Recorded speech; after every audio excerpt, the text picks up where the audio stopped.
conversely, we could be thinking that things are going extremely well. Like your cost per lead is down 40%, which means you're getting jobs cheaper. And then I call you and I come to brag about it. I'm like, Troy, how great is everything? You're like, it fucking sucks. I got 17 calls from Fascia this morning. If I get one more, it's going to be a fucking problem, Mike. And I'm like, oh, goddamn. Here I thought we did a good thing, right? But again.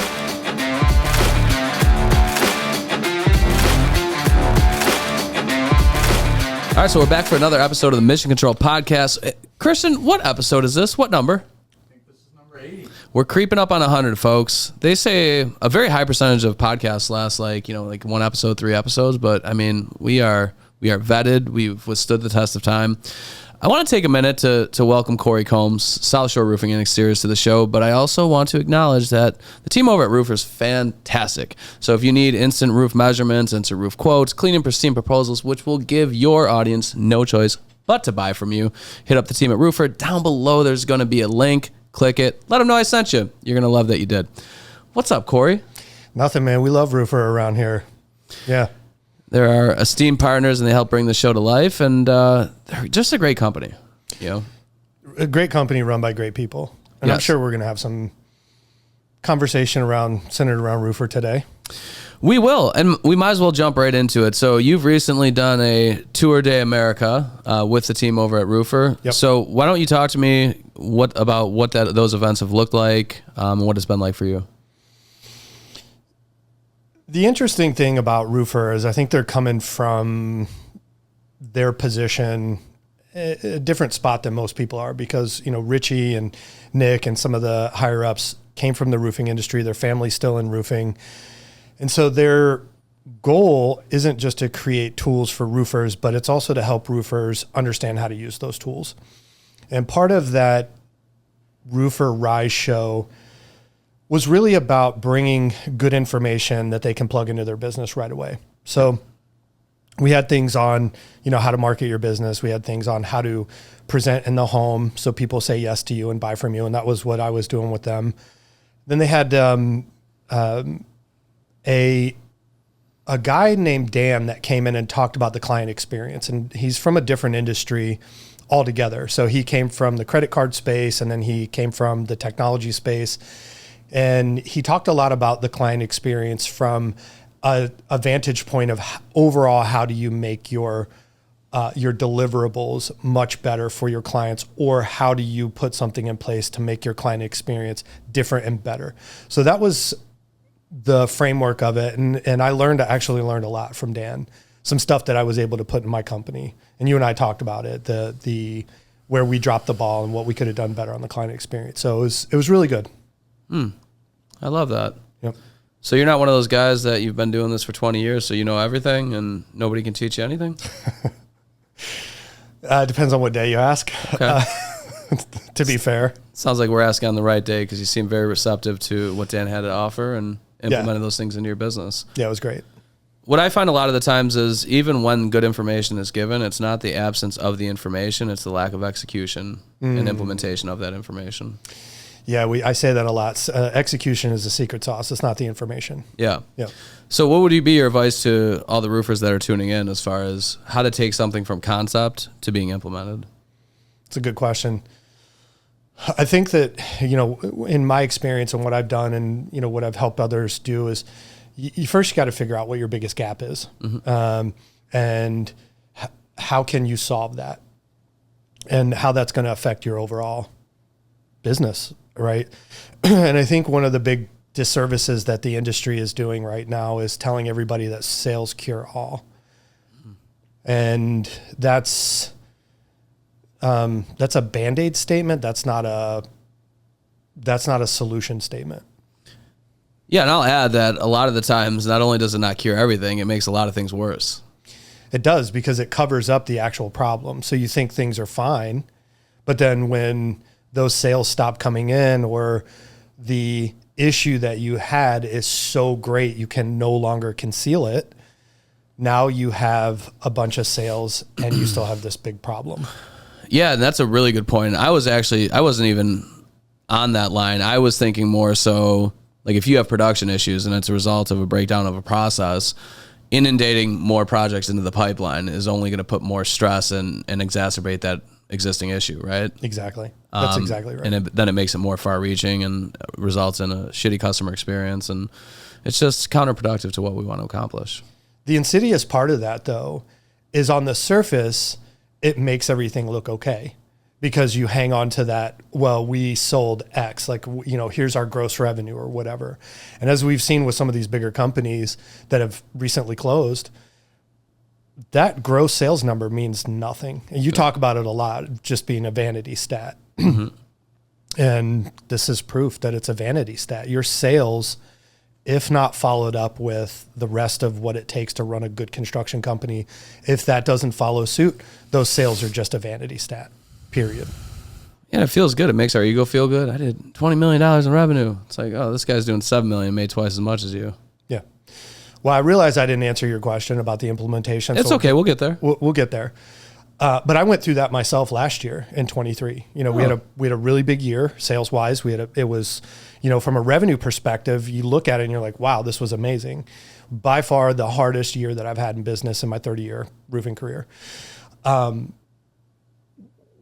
We just were not able to handle all of the issues. Some were ours, some were not ours. In a way that we could continue to produce the customer experience that we were used to producing. We had a lot of problems. We had a lot of problems on installs because of material availability, our lack of planning, the inability for my team to, for about half the year last year, I kept talking to them about we're getting right to the goal line and we're not scoring the touchdown. Like for some reason we would get 90% there and then everybody would just stop and then we would leave it there and then we would upset the customers. I don't know how we got there, but we did. And so I had to sit back and thank God we had the processes and the documentation and all of those things in place already so we could diagnose where the issues were and plug the holes really quickly, put the right people in place, get them trained. And now, we're back to knocking it out of the park for our customers. But if you don't have that stuff in place, then how are you going to solve the issues? First, if you don't know actually what the issues are, how can you solve them? And then more importantly, if you don't have the processes and the people in place to solve those issues, how do you plug those gaps? It's a much, much harder undertaking when you don't have those things in place to fix what's broken because it's going to happen. It just does. Yeah. It's really well thought out. It's a great answer. Thank you. I did a consultation with a younger company and they were coming to me looking for advice on different things, like Google among them, but system process things and CRM things, automation, things like that. And I gave them a homework assignment. So what I've been doing, so for anyone that doesn't know, like the process to become an Ascend client is like you pay for a consultation. We sit together for 2 or 3 hours. I talk to you about a bunch of things that have nothing to do with me selling you anything or even services that we offer. Just, I've been doing this for around a decade and I've paid very close attention to, pre-revenue companies, 20 million companies, everything in between, help them scale and watch how many eggs sometimes it takes to make an omelet when they're breaking them. And sometimes there's a lot of waste, right? So what I've been doing now is I do a follow-up because we can go through all these great things and I'm inundating people with a lot of information that's foreign to them. They're not familiar with. And what I found is that the majority of the time they're ecstatic, they leave a review, they couldn't be more happy, and then nothing gets done. So now I've been scheduling like a 30-minute follow-up for the following week. Like, okay, here's your homework assignments. And today, Nick with Easy Exteriors out of Delaware, we had a great conversation. He had some homework. He didn't get all his homework done. I was like, okay, well, what happened? And I think sometimes like accountability has to be binary. Like, did you do this? Did you not do it? And I think sometimes, other times, right, there's situations where you have to take into consideration things that take place. Like when the bulls are flying, we're running a business. It's really fucking hard to be like, okay, I've got these 17 things to do by Tuesday. I better have them done. But he did a really good job. Like he focused on like revamping his CRM, writing down, like getting out of his head his systems and processes and putting them on paper. So like he missed on some of the Google Business Profile stuff. Like it's fine. I said, so what I want to do for you is to make sure that there's a pathway to where you're not going to become less busy. Like that's not going to happen. Like you're continuing to grow your company and time is going to be more scarce. So let's create like a 30-day blueprint where you can say definitively, we've got these 9 different things. And on this day, this is a one-time task. It should take me about an hour. Come hell or high water, I'm spending this hour doing this. Like, barring a complete emergency, for things that are residual that you have to do, what day and what time makes the most sense for you. And then like having a blueprint where you're not negotiating with yourself the time for that, and seeing through that it actually gets complete. And then you can move on to the next things in the business. And he seemed very receptive and grateful for that. It's the willingness, right? You were testing his willingness to actually do some work in his company. Yeah. And I think that's where a lot of guys, from what I've seen, this is where the real bifurcation here. You have people that want, so it's the splitting, right? Going in 2 different directions. And you have people that genuinely, I think everybody at face value has a genuine desire to make their company better. Yeah. There's a small percentage that are willing to put in the work. Yep. And I think that's where that real bifurcation comes in, is you have people that want the work done for them, and then you have people that are willing to put in the work. And the problem with making things plug and play, when you're not sitting down and thinking through these things yourself and writing them down, and you're not personally connected to the things that actually make your company run, when you're looking for somebody to just come in and do the work for you. Yeah. And when you have to dissect that stuff and you have to figure out and diagnose where there's problems, it's harder to do because you didn't sit down at the origin and come and work through all those things mentally and write them down. When you do that, you have a better chance of picking out the things that don't work and changing them, because you're intimate with those things that make your company run. And that's really where, we're missing. And that's what I've been trying to champion for, and why I've gotten involved with Roofr and doing some of this contractor coaching, because there's this mindset now, for whatever reason, that it's easy to run a construction company. Mm-hmm. And that is why the failure rate's so high. So you have the amateur that is teaching the beginner. And because of that, there's no foundation there. There's no real foundation for the business. And then that business is going to crumble because it was never built correctly in the first place. Yeah. And they're not bad people. They're just inexperienced. Sure. And that's okay. We all need to learn. Right. Yeah.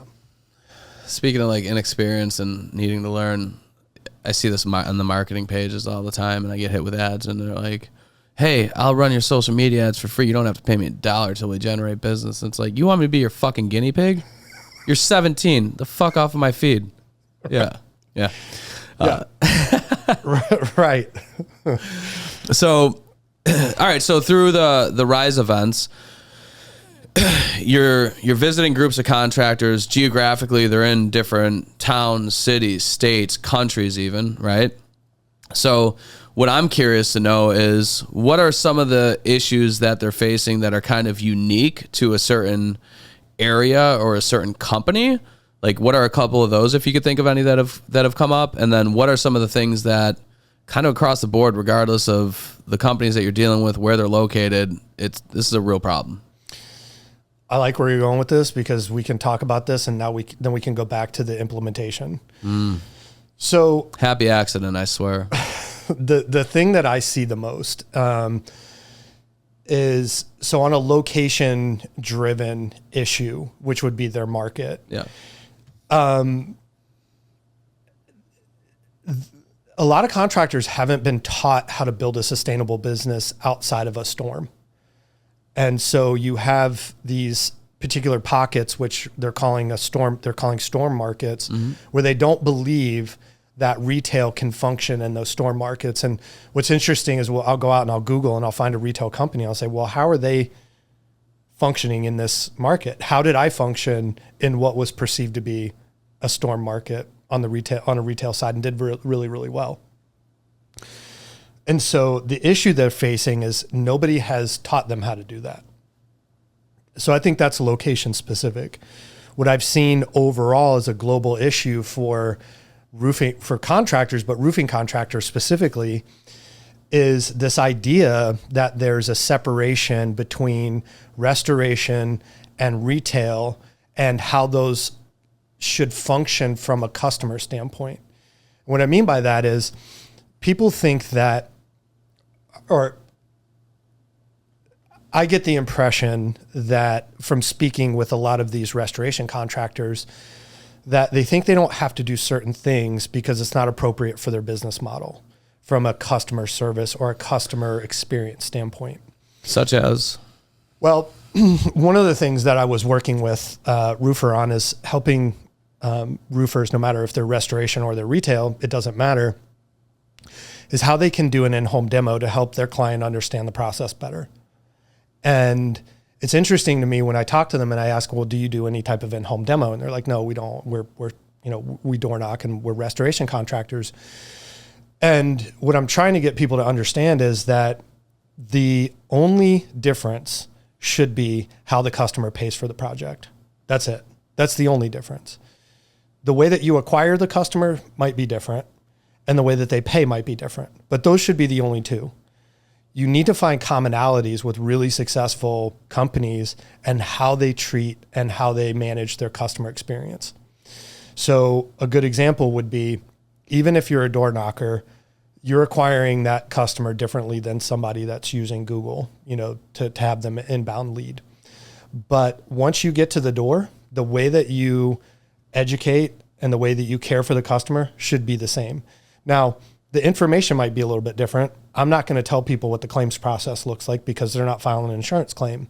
But if you create a nice presentation for the homeowner so they know exactly what the process is, who you are, and what next steps are, that's really what you should be doing so you can build loyalty and trust with that particular customer. And I truly believe that's one of the reasons why now these guys are getting price shopped, and they'll go out and they'll file a claim and then they're all upset because now the homeowner wants an estimate. Well, you haven't done your job to build any trust or loyalty. So now they're out price shopping you because they don't trust you and they don't have any loyalty to you as a contractor because you have not given them a reason to be loyal to you. Yeah, it's like 50 guys with a white t-shirt in a bar with the same build. You look the same as everybody else. Yeah, you're all wearing the same cologne. You're all wearing the same white t-shirt. Yeah, right. It's not in a sun t-shirt. It's just a white cotton t-shirt, baby. It's a white cotton t-shirt. Yeah. So that's is that a tri-blend? 100% cotton. Thank you. Okay. When you have a perspective like that, that's going to change the way that it's going to permeate all the areas of your business. When you have a perspective of you just door knock and you file insurance claims and it's a volume game, that's going to permeate all through your business.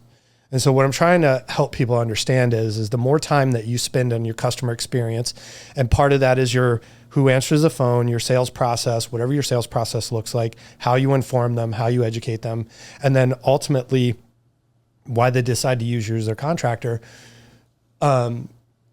Those things are going to help you build a better, more sustainable business. You'll get more referrals, you'll retain your clients better, the whole deal. And so that's what I think, from what I've seen this last Roofr rise, is really what I want to focus on, is helping people understand there shouldn't be any differences other than how you acquire your customer and how they pay for their job. It makes a lot of sense. I personally think it's more than education, though. I don't think it's that nobody's really taught them, and that's the sole reason. I would say that a lot of the times, through my experience, it's willingness. So willingness to be open-minded. 100%. When people are telling you, right? There's someone will reach out to me in the past and say, we want more leads. For me, that's a fucking red flag. Christian, make sure I'm waving a red flag there. Because it's like, okay, we're focused on immediate, not anything sustainable, whatever. And then the conversation goes, when it's in a store market, well, why wouldn't I just hire more door knockers? It's like, well, do that. Why are you calling me? You could. I don't need to convince you that Google works. Google works.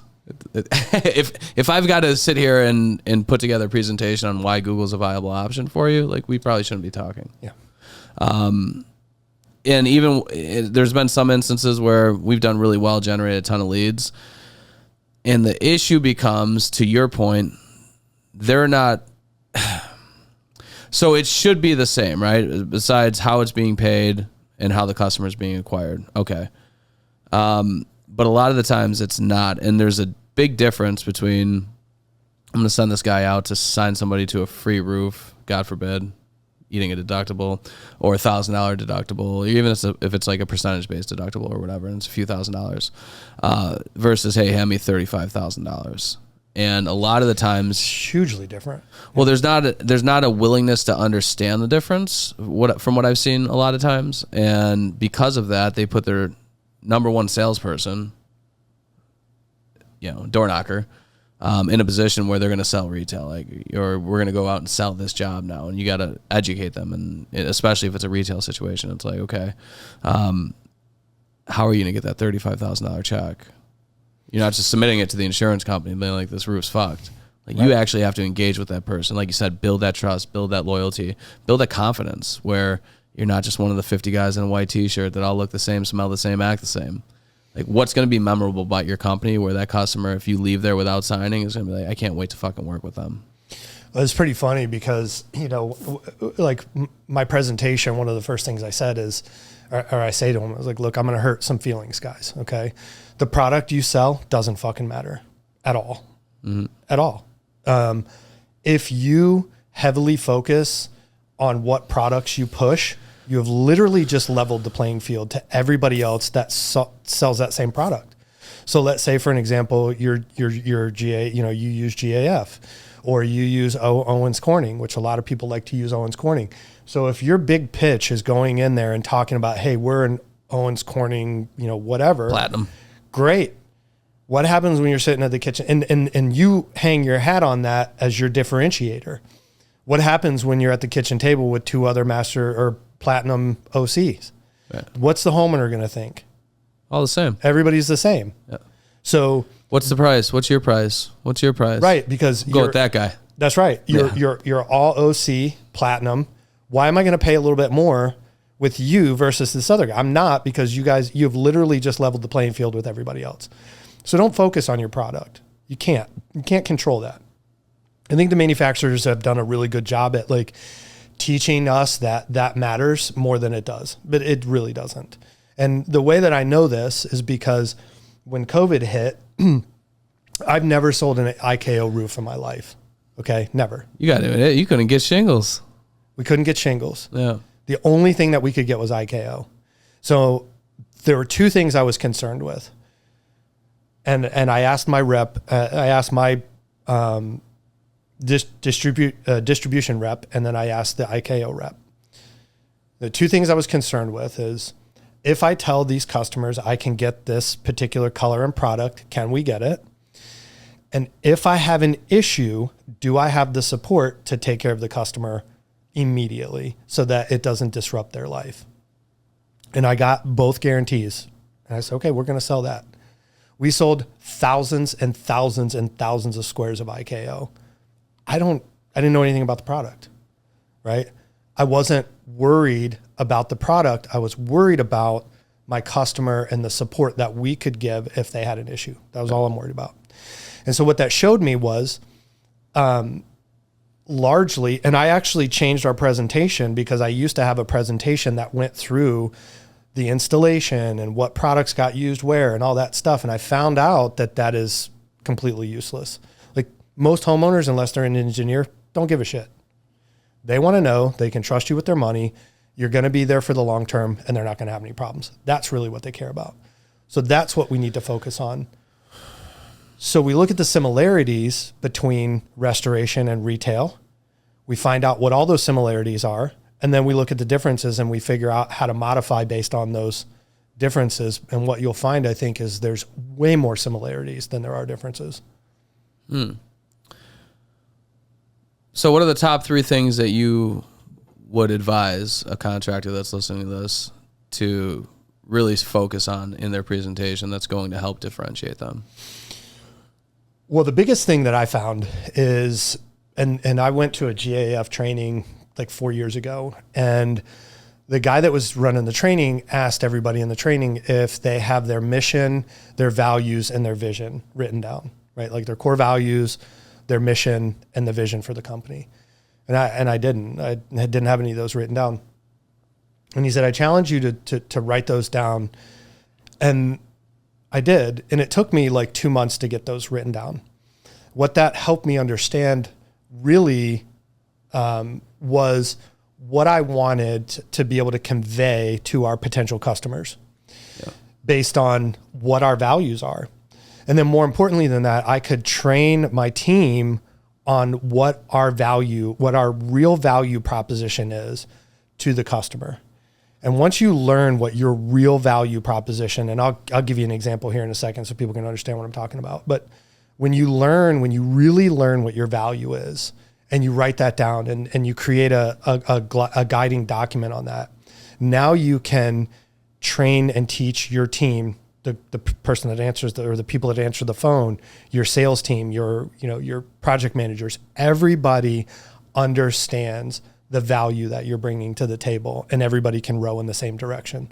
So I think that would be like the number one thing that I would encourage people to do is sit down, write your value, your vision, and your mission is, and use that as your guide to write all your processes and to train your team on like who you are as a company, your identity. We'll call that the North Star exercise. Okay. We'll call that the North Star exercise. If you don't understand as the owner what your identity actually is, then you cannot convey that to your homeowners. And why are they going to buy in if you don't even know who you are? And this stuff like, oh, we're high quality. That's what everybody says. Come on. Oh, we give great service. Okay. Like when I hear that, I just roll my eyes. It's like, yeah, that's what everybody says. It's like the most generic answer you can get. What does that actually mean? Yep. So that's where you start. Okay. Where do you go from there? Then you put together something that highlights how you execute that value. And so when I started SouthShore, even though I had a lot of time in the industry, most customers want to know how long you've been in business, because time in business equals safety for them, because you have a long track record of being in business. For sure. I didn't have that. I didn't have any Google reviews. I had zero credibility. So I had to figure out, like, why are people going to buy from me? Why would they go for me? And so my presentation that I used to do at the kitchen table was all about the service that me as the owner was going to give to the homeowner. I was going to be the guy that sold the job. I was going to be the guy that went up on the roof and checked to make sure it was done in a a good workmanship type manner. I was going to be the person that solved any issues during the build. And I had videos of this. I was going to be the guy that was diving into the bushes to clean the bushes if the crews didn't get it 100% clean. I was going to be their guy. That was my value. And that's what I conveyed to the homeowners. And so for me, I had to figure out how I could service my clients and show them that I was going to give them service that nobody else was going to give them. And that's what my presentation was. Even though I had no Google reviews, I had no credibility, I had no time in business. And how many times do you think I got asked how long I'd been in business? One time.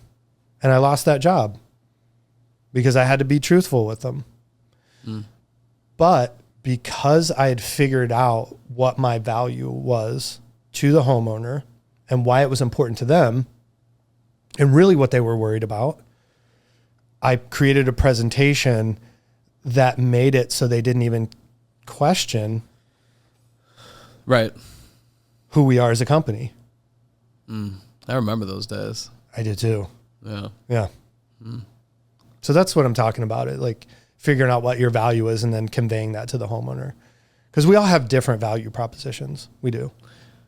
Yeah, I think it evolves, right? It has to. It's a fluid situation. It's not static. And it's just like anything with systems and processes. Like as you grow the company, things are going to function differently. Things are going to need to be changed. Things are going to need to be adjusted. Yep. Think of it this way: if you're a 5-year-old child and your mom's going shopping for you versus a 25-year-old adult, like think of the differences in clothes that you've worn. Think of the differences in size of those clothes, right? When you were 5 and 7 and 9 and 11, you weren't always wearing the same size pants and shirt. Right. Like, things are going to change. It's a lot easier in that context to pay attention and realize the differences that are taking place. Like, oh shit, I got taller. My pants are short as fuck. I need better pants. They need to be longer. It's the same thing within your business. As it grows, you add more people. Yeah. Well, so our presentation has changed from, me essentially telling them that, I'm their guy and, this is what they can count on and, all this stuff, to now we try to discredit the one-man shows, because now we have a team in place and we talk about what goes wrong and what can go wrong and how those are handled typically with other companies and how they're handled with us and who we have in place and all that. So they have to change. Our value is different now. I'm no longer going to be the guy that's going to go clean your bushes because I have a foot, you know what I mean? I'm above that now. Right. And I'm not above that. I mean, I would, if I'm on site and we need to clean up the site, I 100% would do it. But it's just not how we're set up anymore. So now our values changed. We have a team in place, and I'll give you a good story. We tell this story, and we were just talking about this in our sales meeting. Last year we had a couple bundles of shingles slide off the roof and hit the outside air conditioner unit, smoked it, just knocked it right off his thing, broke. I mean, just done, right? 2 hours later, we had temporary AC hooked up in their house. In the middle of summer, hot as, it's Florida. It's hot as shit. 2 hours later, we had temporary AC set up in their house so they didn't have to go without AC. And then 2 days later, we had a brand new unit installed. Lower cost, lower quality contractors cannot do that. They do not have the ability and the resources to do that. And so when we talk about the price disparities and why there's price disparities and how those affect the homeowner, that's one of the stories we talk about. Yeah, I would be very intentional about talking about that. 100%. With my prospects. And we plan every play to be a touchdown, but sometimes we throw an interception. Here's an example, right? Yes. But it's not important that you threw an interception. It's how you respond. Yeah. This is what we did.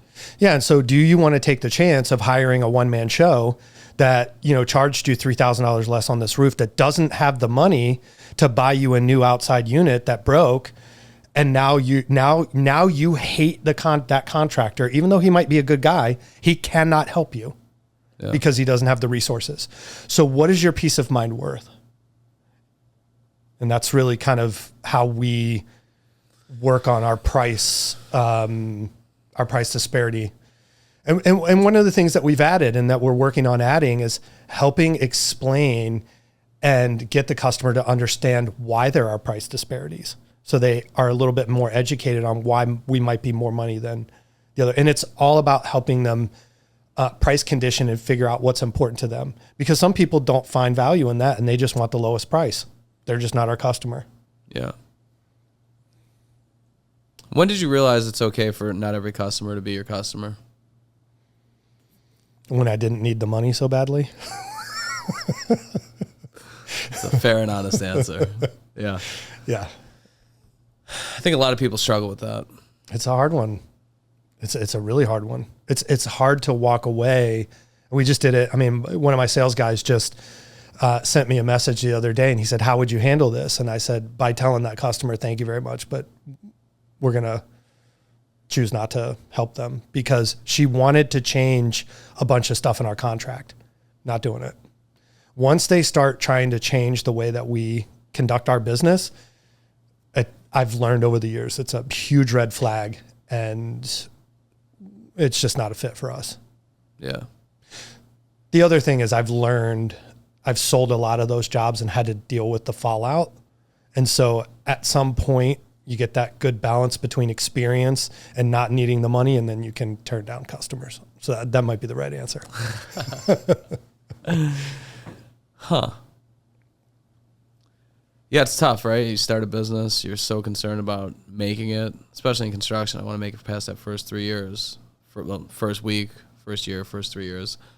And I feel like it's a lot easier after that point, whether you're doing $1 million in 3 years or you're doing 10 million. It's a lot easier to be like, okay, as time passes, you build confidence that the bottom's not going to fall out, that something catastrophic is not going to happen, and you're going to have to figure out how to provide for your family. But it's, I don't know, it's something I try to be very in tune with, because, it's hard, man. People will take your piece, sir. They will rob you blind of it. And then blame you. Yeah. And that's the motherfucker of it all, right? Yeah. It's, yeah, so that's my piece of advice. Try to get there, quicker than Corey did. Not every customer is your customer, and that's okay. There's somebody that'll help them. Doesn't have to be you. Yeah. The tricky part is figuring out, how to not disqualify people because you don't want to deal with them versus are they not your customer? Because those are two different. Yeah, they're not the same. They're not the same. Those are two different things. Yeah. It's funny because sometimes like I would get a message and I'd be like, nope. And then I would sit there and think about it before like I respond. Let me talk to him. It's like, you might be being a jerk. You may be just like a little bit entitled right now. That's not necessarily a bad thing. It's an intuitive thought, and maybe they're not coming from a place that you think that they're coming from. You should give them an opportunity to explain and not be so quick to dismiss. And that's where the experience comes in. I'm just trying to learn to become like a well-adjusted adult and evolve as the days go on. So, you got any tips for that? No. Okay. Anyone else in the audience does, come on the show. We want to talk to you. Yeah, man. We need some Eckhart Tolle type, Shoo. So let's get into the implementation side of it. So there's some practical examples that I think people can wrap their mind around, like what we're talking about. Okay. So in the beginning of the interview, you asked me, what are some things, or why do you think people have a hard time implementing and adopting things? Yeah. And my answer to that is, I think there's two reasons. One, there are inherently lazy people that just want the shortcut. They've been raised in an instant gratification, society where, I even suffer from it sometimes. Like if I look down at my phone and it takes like 2 seconds to load a web page, I'm like, that's a piece of shit. You know what I mean? That's why you should have an Ascend website, folks. We're talking about Google. Right? So. And this is from a guy that duped me into getting an iPhone, by the way, guys. I hate it. Hate it. So there's those people that are lazy. They don't want to do the work. And then there's the other thing that's called analysis paralysis, which you're like trying to figure out how to do it so well that it stops you from doing anything because you just can't figure out how to do it. And so you do nothing. I think that's the minor. And then there's another type of personality sprinkled in there that will just try it. And they don't feel like it's good, so they never actually send it.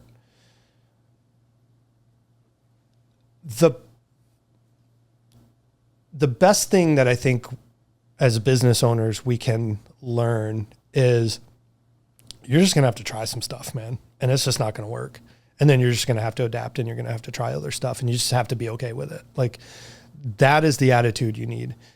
Obviously, it has to be thought out. You have to think about how it's going to affect everything else and all of that stuff, 100%. But sometimes you just got to do it. Yeah. You just got to do it. And so, we were talking with roofing contractors and like how to create an in-home demo. And I went through, told people how to create an in-home demo, what the framework, what the structure, how the information should go.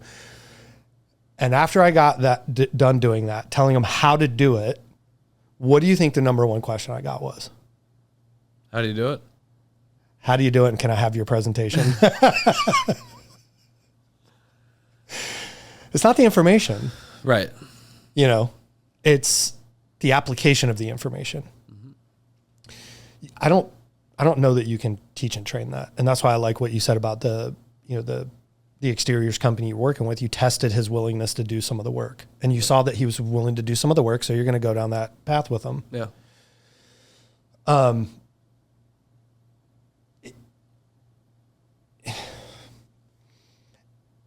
If you're not willing as a business owner, I know I've known you for years. You've known me since I started SouthShore. I've known you since you started Ascend.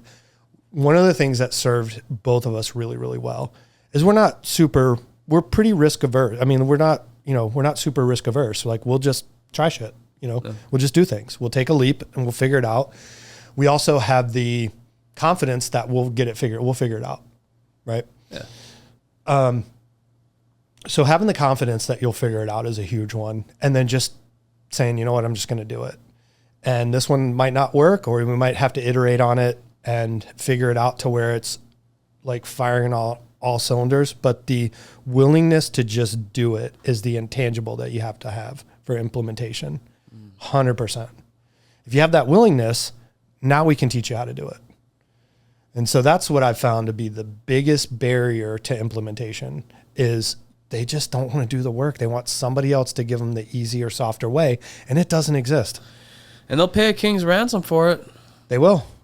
And then be mad when it doesn't work out the way that they thought, because there's really no way to do that. Because I don't know your business like you know your business. Sometimes we got to look in the mirror, guys and gals. Got to look in the mirror. Yeah, we get that a lot in our agency, where not so much for our customers, but for like prospects that reach out, like, listen, I know you guys are good. I just want to pay you, and I don't want to deal with this. It's like, well, that's not going to work for us. Think about a situation, and this has happened with you over the years, where I call you and like things look super slow on my side based on the KPIs, because we're operating off of data, because we're not taking the calls, we're not booking the appointments, we're not running the leads. I'm like, oh, things look slow, and you're like, things have been great. Our sales guys have never closed at a higher percentage. Like, we're getting a ton of replacements.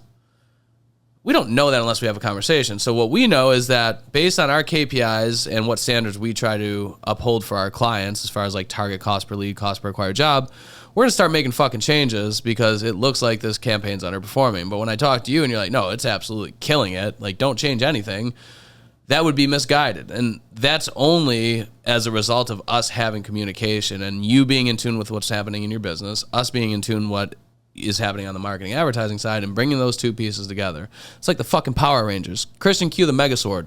I think that's what it's called. When all the Power Rangers get together and they combine and they get this big fucking machine that's like unstoppable. Transformers, I think, does a similar thing. You know, it's like you bring these two things together and it's like, okay, now we can create like actionable insights based off data and actually move things in the right direction. Conversely, we could be thinking that things are going extremely well. Like your cost per lead is down 40%, which means you're getting jobs cheaper. And then I call you and I come to brag about it. I'm like, Jory, how great is everything? You're like, it fucking sucks. I got 17 calls for fascia this morning. If I get one more, it's going to be a fucking problem, Mike. And I'm like, oh, God damn. Here I thought we did a good thing, right? But again, it's having that communication. So, communicate with people. Well, we also have to talk about how that came about, right? So early on of us working together, you said, look, I need you to track X, Y, and Z. Right. I mean, I tracked the normal stuff like, okay, what's my close rate? How many leads I get, all that. And you said, well, here, you need to look at this. You need to look at this. You need to look at this. Okay.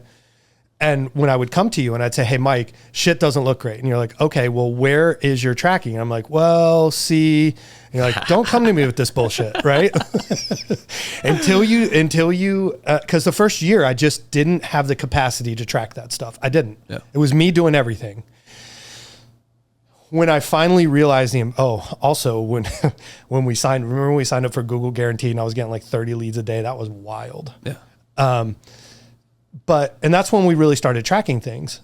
But if I didn't have what we actually needed to track, like what we were getting, what type of leads, how they were dispositioned, what did they close at? All of that stuff that we actually needed to make real decisions for our company and not just how we feel about shit. Yeah.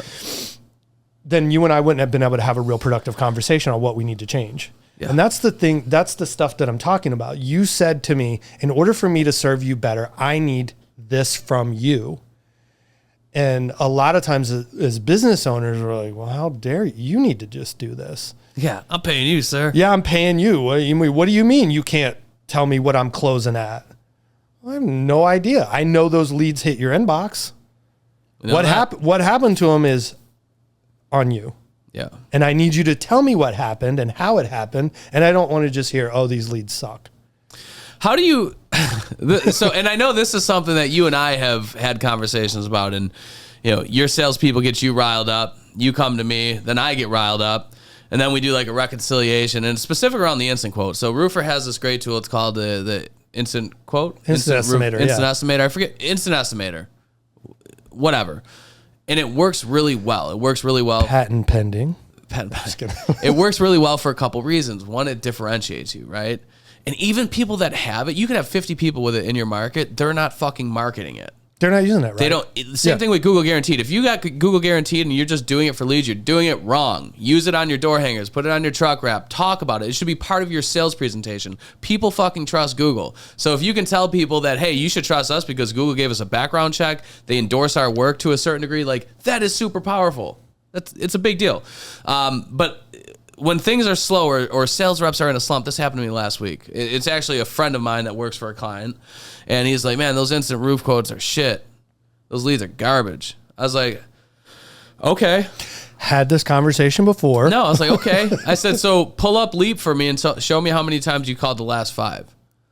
I don't document them in Leap. Why not? Why not? Well, because I don't. It's a waste of time if not. I was like, let me ask you this. You think it's a waste of time for you to document what's happening with the leads that you're getting, that you're going to be held accountable for as far as like your production or lack thereof, so that the owner of your company can put you in the best position to consistently get the best leads possible based on what's working or not working? I never really thought of it like that. I see where you're coming from. I was like, yeah, I'm glad you see where I'm coming from. But a lot of the times, like the instant quote, it's going to be designed to do a couple things. Give someone a seamless experience as far as figuring out what that roof is going to cost them. And because even if they're in the planning stage, it's fine. Like they want to know. Tailoring to the society of immediate gratification, because you might not get the click if 2 other people are advertising it. And people want shit quick, and that's fine. Getting the tire kickers out of the way. Like the filter aspect is huge. It's the best thing about it, in my opinion. The fact that, let's say your average appointment with commute time, sit down with the customer, is like 2.5 hours for your sales rep. Between them planning it, them measuring it, and everything that they're doing, if you have them run 10 dead leads a month of people that were never going to buy once they saw the price, you just put 22.5 hours of their time back in their pocket where they could spend that actually working on customers that are going to fucking buy from you. Yeah. So we get like that all the time, like the abandonment from the time that the lead submits to the time that it doesn't set an appointment. It's like, I got all these people. It's like, it's always going to be that way. Always. Salespeople become much louder about it when they're having trouble selling, right? Because it's something they could point to. Boss man, all these leads are coming in and they're not fucking responding. It's like, yeah, but that's always been the case. Let's talk about the fact that the leads that you are setting appointments on, you're closing at 15% lower, right? Yeah. Like, let's talk about that. Let's talk about why the fact that I audit the accounts that you're getting or the clients that you're getting, and on average, it says you have 0 documented outreaches, 0 follow-ups. Like, what's happening? I know that you're calling people. Why the fuck aren't you documenting it? So that I can make decisions to put you in the best position to have the most amount of leads, the highest quality leads, based on what's actually happening, and not you getting in a fucking mood about a slump that you're having. Literally just had this conversation with my production team about the sales team on Monday. And this is a conversation we continually have, right? But you're tapping into something that nobody wants to talk about, and this is the personal accountability side. It's really easy to go and blame Ascend Digital when we're having a down month, when we're not getting a ton of leads in. And so my perspective has always been, what's the solution here? How do we fix this? Yeah. And it can't be about putting blame. Doesn't do anything. Like, all it does is creates animosity between, let's say you and I, right? If I come to you and I say, Mike, like, our leads suck, we're not getting them or whatever. And you're like, okay, I'm going to go and research on my end and see what's going on, see if search volume's down, see if, click throughs, all of the things that we can monitor. I'm going to see if those are down, if there's any substantial change, and we'll figure it out on our end. What I need for you to do is I need to look at what types of leads you're getting, what the disposition is, how you're closing them, and, who's being assigned these, so we can take a look and see if they're, if there's an issue on our end or your end. If you or both, or both, or both. And if we don't look at it like that, and we don't both take accountability for our side and try to figure out the solution, because at the end of the day, you want to do the best job for your clients. At the end of the day, I want to bring in as many leads as I possibly can. Yep. It does not benefit me to blame you, and it doesn't benefit you to blame me. We need to figure out how to solve the issue. And the only way to do that is we both take accountability for our side. Yeah, keep your side of the street clean. It's so funny because I made a piece of content a while back, like toxic accountability. Like, and that's not me trying to skirt accountability. What I mean by that is we've been put in situations where everyone loves to hate marketing companies, thinking things aren't working, and et cetera. And like, sometimes they're better than others. There's ebbs and flows. There's lulls. Like, that stuff happens regardless of who you're working with. But there's a tipping point where it goes from like holding each other accountable to being a divisive us versus them situation. And like, we feel that shit. Like, sure, of course. And it's like, I don't want to work under these conditions. If you're not happy here, go somewhere. And that's not to be disrespectful, but I don't want my team in that position where they feel like they've got a gun to their head. They're being interrogated. Like, let's have a conversation about it. Let's talk about things that we can do to help you. We have no problem adding value. We have no problem. Like, I'll sit down with anybody for 30 minutes, an hour. Like, if they reach out, I tell people, we'll give you as much time as you'll give us. And most people don't show up for meetings. And those are usually the same people that'll hop on a Facebook group and start roasting marketing agencies. Yeah. These people rob you blind. It's like, I don't know. Like, I've had 24 hours of meetings allocated for you in the last 12 months, and you haven't shown up to any of them. None. Yeah. Right. And that's, I don't want to say it's dead payroll, but like, it's certainly somebody sitting there for at least 15 minutes waiting for you. It's just like, communicate. That reminds, so we just signed this full exterior model. It's like, we're going to be doing like all of the Hardy Artisan siding and, new metal roof and new windows. I mean, building out an outdoor patio. I mean, it's a big job. And so we met over there last Tuesday, and the woman running the job, we talked with her, we kind of laid out how everything was going to go, the process, what was going to happen, where we're going to put dumpster. I mean, the whole deal. Right. And then 2 days later, she texts the salesman, I need you to do I need you to start on the detached garage now. So this woman is not the homeowner. She's actually an intermediary. She's a designer. She's the one that's running the project, because the homeowners travel a lot. And she said, I need you to do the detached garage now. I need somebody there tomorrow to start tearing it off and all. This is a huge job. We've given you guys all these deposits. So my sales guy calls me freaking out like, hey, we have to start this job tomorrow. We have to do this. And I said, hold on. Okay. So let's call her.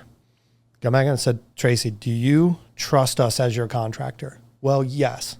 Okay. So here's what we're going to do. I understand where you're coming from. You have your buyers that wrote $90,000 in checks. You've given us $90,000. We've ordered the windows. We've ordered all this other stuff. We've given you a construction schedule. We told you we're going to start in 2.5 weeks, and that's when we're going to start. And here's why.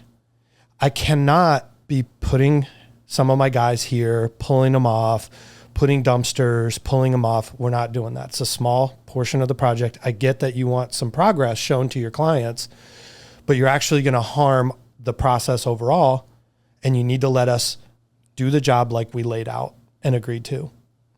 Okay? She said, okay. That comes from experience and you knowing what you need to do for your client so they're successful. Yeah. Look, she could have said, no, I don't accept that. Like, I'm going to go find another, or freaked out or whatever, and we would have had to have a different conversation. But you've got to be comfortable in who you are as a company, your processes, and then be able to talk to people and explain to them why you're doing things the way that they are. They might not like it, but I would much rather have that conversation on the front end and have a smooth, successful project for the next 2 months, rather than try to do this and now we're knocked out of our processes, and my guys are wondering why they just went and did this and that. It's going to be a mess. The road to hell is paved with good intentions. It absolutely is. And shout out to Brock with McClellan's Contracting and Roofing. I was out. I took my daughter to a theme park for her birthday last August. He had some changes he wanted made to the campaign, so I'm running point guard. I'm on with him. I'm messaging my team. We're doing this. I fucked up. I didn't put one of the work orders in place that didn't set off one of the triggers that it was supposed to, and something didn't get fulfilled. Right. That's why you always call Charlie. And months later, we're meeting and we figured it out. And I'm like, I fucked up here. That's my bad. But I'm like, also, this is a very good learning experience for me, and I want to tell you I appreciate you for bringing this to my knowledge, because that's why you don't fucking get away from the process, right? Like, all I'm trying to do is do the best I can for my customer, right? Road to hell's paved with good intentions. Created a fucking dumpster fire. Yeah. Now, it wasn't. Don't get me wrong. Brock's thriving. Everything was fine. But I felt bad because that's something that I told him I was going to do for him, and I didn't get it done. And it was for no reason other than I stepped out of what my typical process would be, because I was at the theme park with my daughter, but I wanted to provide a remarkable experience. That shit has to have limitations to some degree, because you put a lot of things at risk.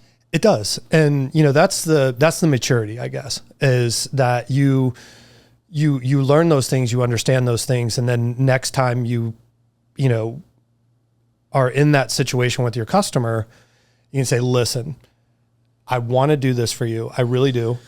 Here's what we're going to do to make sure I don't drop the ball. And this is going to be better for both of us. It might delay whatever the change is a day or two. And I get it. You're in a hurry. I understand. But what we're both more concerned is the result, right?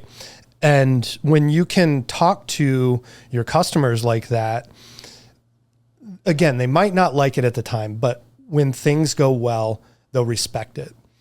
And if you don't have the maturity to have those hard conversations with your clients, that's where it opens you up to the road to hell is paved with good intentions. And then you have a bunch of problems. And now you've just created not only problems for you, but your team, your client, and it never goes well. So yeah, I love that example of, you know, being able to have those hard conversations. And let's circle this back to implementation. If you don't have those processes and those systems laid out in your company, those standards, if you will, which I find funny, little side note, you know, people are bashing systems and processes now because they've decided that like it isn't an important part. Let's just look at them as standards. We can just look at them as standards. If you do not have those standards in place in your company, how can you adhere to something that's not in place? And that's where you continually have issues. You don't learn those lessons. But if you put those standards in place and the team is trained on those standards, you're going to be less likely to fall victim to it yourself. Yep. And so am I. I'm not going to create a problem for my team just because I want to make my customer happy. Yep. Yep. I love this. This was great. We should do this again sometime. We should. I want to thank everyone for tuning in. Y'all the real MVPs. Shout out again to Roofr. You guys helped make this happen, and we couldn't be more grateful for it. And, you know, share this shit with somebody that'll help. Follow us. Do something. Do something. Just do something. Just do something. 5, 4, 3, 2, 1, 0.